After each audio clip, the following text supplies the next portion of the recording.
یہ وہی شفیق بلخی ہیں کہ حضرت مالک بن دینار سے ملاقات ہو گئی. مالک بن دینار بوڑھے تھے, یہ جوان تھے. تو شفیق بلخی کہنے لگے حضور ایک بات بڑے دنوں سے اڑی ہوئی ہے, اگر مہربانی فرمائے تو مجھے مطمئن کر دیں. کرو. فرمانے لگے یہ صبر شکر کیا ہوتا ہے؟ جناب مالک بن دینار فرمانے لگے جب اللہ دے دے تو کھا لو, جب نہ دے تو صبر کر لو. آپ چپ سے کر گئے.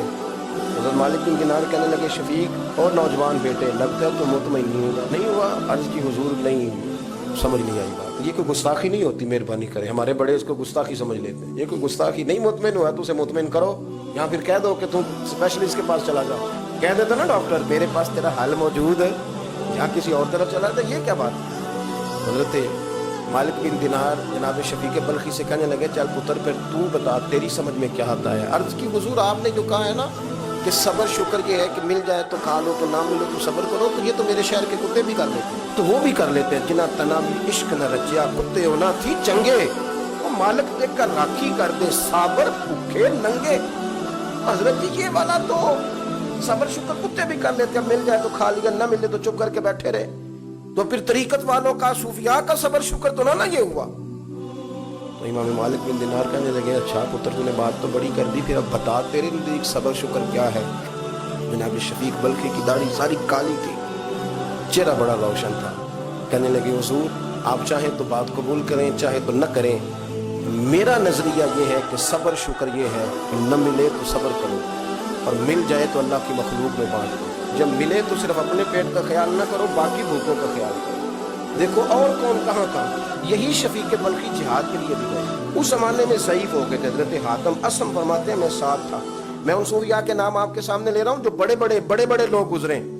حضرت سیدنا حاتم اسم کہتے ہیں میں ساتھ تھا ان کے.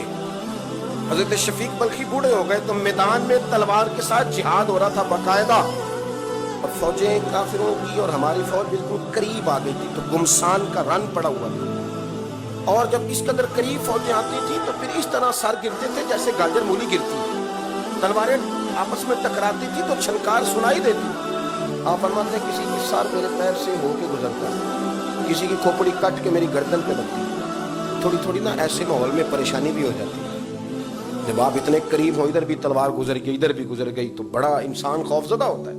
یہ کیا ہو رہا ہے؟ میں اکثر کہتا ہوں کہ یہ باتیں کرنی آسان ہے.